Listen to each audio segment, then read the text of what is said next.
Hey, what's up guys? Je viens de terminer de couler mes dalles de béton sur mon projet d'autoconstruction d'une maison pour ma blonde et moi ici à Lac-Brome. On a coulé la dalle de béton du garage que vous voyez juste ici derrière moi, la dalle de béton de mon sous-sol et en plus on a coulé des sonotubes dans la cour pour notre futur balcon. Donc je vous explique toutes les étapes pour faire ces travaux-là sur un projet résidentiel dans la vidéo qui suit. Et aussi évidemment, vous le savez, sur mon channel, on parle de coûts de construction, donc je vais partager avec vous exactement combien ça m'a coûté de faire ces travaux-là et je vais aussi vous montrer mes commandes de béton et combien de béton ça m'a pris pour faire cette job-là. Fait que je vais partager avec vous mes calculs à la fin. Mais avant d'aller plus loin, je vais vous montrer de quoi ça avait l'air avant la dalle de béton, donc on va voir ça tout de suite. Comme vous pouvez voir ici présentement, on est dans mon sous-sol, puis c'est juste de la roche 3 cornettes qu'il y a dans le fond de mon excavation. Et dans la vidéo d'aujourd'hui, je vais vous montrer toutes les étapes pour transformer ce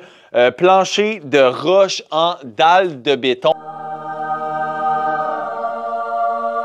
Donc, c'est une étape super importante parce que, évidemment, on a besoin de notre dalle de béton au sous-sol pour faire nos divisions, pour finir notre sous-sol. Et aussi, il faut que ça soit bien fait, il faut que ça soit étanche pour éviter que notre sous-sol soit humide. Il faut que ça soit bien isolé pour éviter que notre plancher soit froid. Donc, plein d'étapes à couvrir. Et ça va commencer tout de suite avec la plomberie sous dalle.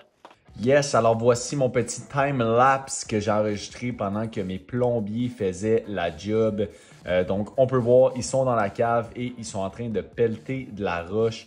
Dans le fond, ils pelletent tout à la pelle pour faire de la place pour leurs tuyaux, évidemment. Puis, ils s'assurent d'avoir les bonnes pentes à respecter pour envoyer l'eau au bon endroit. Donc, ils partent de l'entrée d'eau et l'entrée des égouts dans le coin. Puis, ils sont en train de faire une tranchée jusqu'à ma toilette qui est à l'autre bout. Donc, vraiment, quand tu as des bons plombiers, c'est super simple, pas très compliqué. Ils ont tout fait la job en une journée. Et voilà, la plomberie sous dalle est faite et on est prêt à passer à la prochaine étape. Là, ici, on me voit avec mon petit apprenti en train de faire la préparation en dessous de la dalle de béton du garage. Donc, ça commence avec le polythène. On s'est assuré de tout bien sceller autour des ouvertures et après, on peut voir moi qui commence à installer l'isolant rigide. Donc, c'est un processus assez simple qui va normalement assez vite. Donc, c'est ça, c'est vraiment juste important que ce soit bien fait. Quand il y a des petits trous entre les murs ou ce genre de choses-là, on peut remplir avec de l'uréthane, ce que je fais tout le temps. Alors, voici pour la préparation de la dalle du garage. Alright, donc on est jeudi soir, 6 h du soir et je viens juste de terminer la préparation pour la coulée de ma dalle de béton demain. Vraiment dernière minute. Premièrement, j'avais sous-estimé la job. Deuxièmement, j'ai eu un petit pépin, là, je me suis coupé le doigt assez solide avec un X-Acto. Fait que pas la meilleure journée, mais on a réussi. Je vous montre ma job sur le garage. Donc, premièrement, vous pouvez voir, il y a un 2x12 en avant. Ça, c'est un coffrage pour empêcher le béton de sortir. Puis ensuite de ça, on a ici, évidemment, notre isolant avec le polythène qui remonte partout autour. Ce polythène-là va être tapé avec le polythène du mur éventuellement. On retrouve aussi, même affaire, un petit coffrage en avant de la porte ici. Fait que ça, c'est pour le garage. C'était la plus petite partie de la job. Ça a été bien rapide. Là où ça m'a pris un peu plus de temps, c'était le sous-sol. Alright, donc en bas, même principe. Cette fois-ci, pour en bas, j'ai mis le polythène en haut. Puis les détails qu'il faut faire attention, c'est vraiment tous les tuyaux de plomberie qu'on a partout où on a des jonctions entre un mur et le polythène. C'est tout bien tapé. Vraiment, faites attention de faire une belle job là-dessus. Même dans ce genre de taponnage de tuyaux, on a fait attention de bien taper. Et sur le bord des murs ici, j'ai un gros joint de scellant acoustique tout le long du mur pour, encore une fois, empêcher la vapeur puis l'humidité de remonter de l'autre côté du polythène. Fait que super, c'est vraiment une étape importante si on veut un sous-sol sec. Puis c'est ça qu'on veut. Sinon ici, je vous montre la salle de bain. Dernière salle de bain, ici, on a notre sortie pour le radon. Ça, c'est le tuyau blanc que vous voyez là. Puis ensuite de ça, j'ai un petit coffrage ici pour ma douche. La douche qui va aller là. Puis ça, en fait, coffrage-là, je l'ai fait à 4 pouces exactement, comme j'ai 4 pouces de dalle. Puis je vais vraiment demander à mes finisseurs demain qui s'assurent de mettre ça vraiment de niveau parce qu'on va installer une base de douche là-dessus. Puis quand c'est pas de niveau, ça devient vraiment difficile pour le plombier d'installer sa base de douche comme du monde. Fait que vraiment une attention particulière à ça. Puis voilà, fait que c'est ça, ça a été une longue journée.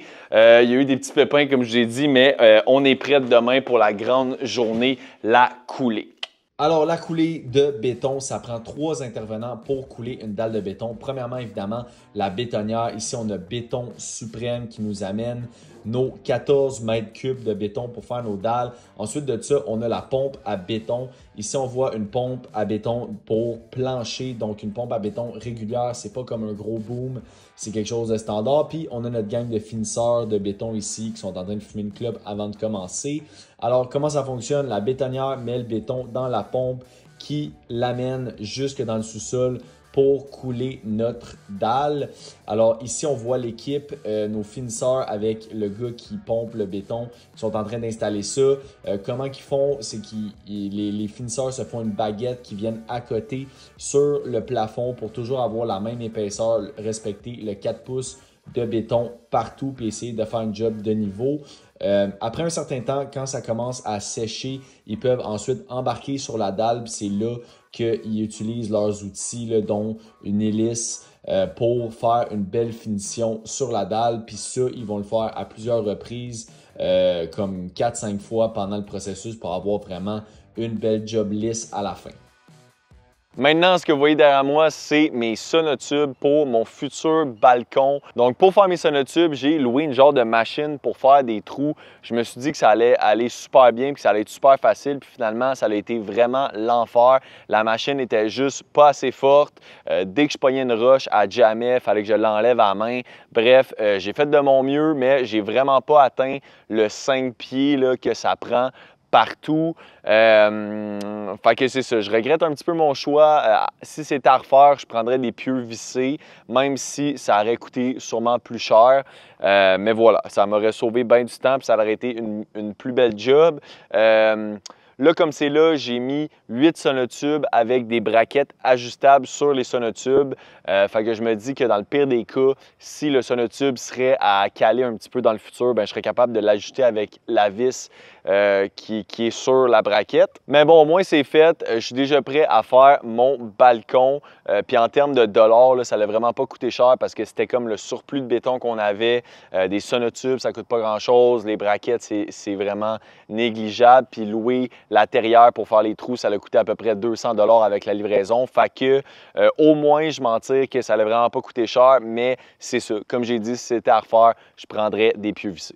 Alright, donc notre dalle de béton est faite, elle est terminée, vraiment une bonne étape de fait. Et maintenant, on va regarder combien est-ce que ça m'a coûté de faire couler cette dalle-là de béton. Alors, premièrement, on a 4 postes de dépenses pour faire cette job-là. On a les matériaux et la main-d'œuvre pour faire la préparation sous dalle. Ensuite de ça, on va avoir notre commande de béton, notre finisseur de béton et finalement la pompe à béton. Donc, 4 postes de dépenses. Si on commence avec la préparation sous dalle, là, notre gros morceau, c'est vraiment l'isolant rigide. C'est de l'isolant rigide XPS 20. Ça, c'est la densité de l'isolant. Puis ça doit être une bonne densité parce qu'avec le poids du béton, on veut qu'il soit assez solide pour ne pas écraser. Donc, j'ai acheté des panneaux XPS 20, des panneaux de 4 par 8. D'une épaisseur de 2 pouces. L'épaisseur de 2 pouces, c'est ça qui est recommandé dans le code du bâtiment. Ça donne un facteur R10. Donc, ces panneaux-là, j'en ai eu besoin de 46 et chez mon fournisseur, je les ai à 53 et 50 $ l'unité. Si on calcule pour les 46 unités, ça me donne 2460 $ pour mes panneaux d'isolant. Ensuite de ça, on rajoute le pare-vapeur, le tape, le scellant acoustique. Ça, c'est négligeable. C'est des affaires que j'avais déjà sur la job. On en a pour à peu près 200 $. Maintenant, pour la main-d'œuvre, c'est moi qui l'ai fait en grande partie. Il y a ma blonde aussi qui est venue me donner un coup de main. Mais ça nous a pris, disons, en tout et partout, un 14-16 heures de main-d'œuvre peut-être pour préparer les 2 dalles de béton. Puis il faut dire qu'on a dû quand même replacer beaucoup de roches et de sable avant de pouvoir mettre notre isolant rigide. Donc ça a été une bonne partie du temps qu'on a pris pour préparer ça. Mais ça, bon, pas de dépenses là-dessus parce que c'était majoritairement mon temps. Ensuite de ça, pour la commande de béton, ici, j'avais commandé 14 mètres de béton 30 MPa. Donc ça, où est-ce que je suis avec mon fournisseur, ça me coûte à peu près 200 $ le mètre. Là, si vous me demandez comment j'ai fait pour calculer ma quantité de béton, ben c'est super facile. J'ai pris le pied carré de mes 2 dalles de béton. J'en avais pour à peu près 1350 pieds carrés. Suite à ça, on ajoute l'épaisseur de notre dalle. Ici, dans du résidentiel, le standard, c'est 4 pouces. Donc, j'ai mis 4 pouces de dalle dans mon garage et dans mon sous-sol. Je rentre les données dans ChatGPT. Je me casse pas la tête. Puis, il me fait la formule. Puis, ça arrivait à peu près 12 ou 13 mètres, mais je rajoute tout le temps 1 mètre pour être sûr. Puis en plus de ça, j'avais mes sonotubes à faire en arrière. Fait que je préfère en acheter un petit peu plus qu'en manquer. Ici, j'en ai eu amplement. Donc, pour mes 14 mètres cubes à 200 $, ça me donnait 2800 $. Ensuite de ça, on a le finisseur de béton. Ça, c'est l'équipe qui est venue pour faire le flattage de béton et venir étendre le tout. Donc, eux autres me chargeaient 1,50 $ du pied carré. Donc, pour le 1350 pieds carrés qu'on avait, ça a coûté à peu près 2000 $ en finisseur de béton. Et finalement, on a la pompe à béton. Donc, c'était une pompe à béton bien simple. Mon fournisseur, il me chargeait un minimum de 4 heures. Donc, c'est ce que ça l'a pris. On a fini en dedans de 2 à 3 heures à pomper le béton. Fait que pour un minimum de 4 heures, il me chargeait 700 $. Si on additionne tout ça, ça nous donne à peu près 8200 $ pour nos 2 dalles de béton dans le garage et dans le sous-sol. Ça, c'est exactement ce que j'avais budgété. En fait, là, je m'étais un petit peu trompé entre, je pensais que le finisseur et le béton allaient coûter plus cher et j'avais un peu sous-estimé l'isolant, mais en tout et partout, ça donne exactement à 100 $ de différence que j'avais budgété dans mon budget. Fait que c'est parfait et jusqu'à maintenant, dans mon budget, encore une fois, ça tient la route. Depuis le dernier épisode, il n'y a pas eu beaucoup d'évolution. C'est surtout moi qui ai monté la charpente avec mon petit apprenti quand je suis capable. Et en tout et partout, dans le budget de construction pour la maison, on est à 152 000 $ dépensés. Alright, alors c'est la fin de notre 3e épisode sur l'autoconstruction de ma maison juste ici. Dans le prochain épisode, je vais terminer la charpente. Donc, je vais faire toutes mes divisions intérieures. Je vais aussi installer la porte de garage et on va peut-être commencer de la mécanique, la plomberie et la ventilation. Donc, assurez-vous de ne pas manquer ça. Et comme d'habitude, merci beaucoup de me suivre. Merci beaucoup de votre écoute et on se dit à la prochaine. Ciao!